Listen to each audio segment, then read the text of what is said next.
Mainit ngayon sa social media ang tanong ng maraming Pilipino, bakit tila mabagal umano ang aksyon laban po kay former Senate President Chis Escudero sa gitna po kasi ng kontrobersyal na 142 billion insertion.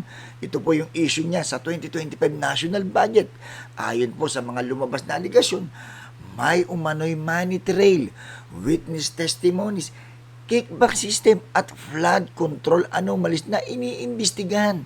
May mga ulat pa po tungkol sa umano'y 20% SOP o kickback scheme at mga questionable proyekto na ipinasok po sa bicameral deliberation.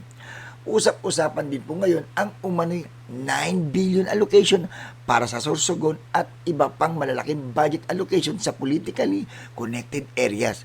Dahil dito mga kababayan, maraming netizens ang nagtatanong kung may political favoritism at closed door budgeting umano sa BICAM process. Pero tandaan po natin mga kababayan, ang mga ito ay pawang aligasyon at wala pang final na desisyon o hatol ng korte laban kay Senator Chis Escudero or former Senator Chis Escudero sa mga aligasyon na to. Sa ngayon po mga kababayan, hinihintay po ng publiko ang malinaw na sagot, investigasyon at transparency sa usaping ito. Ano sa tingin mo? May dapat bang panagutin o kulang pa ang mga ebidensya?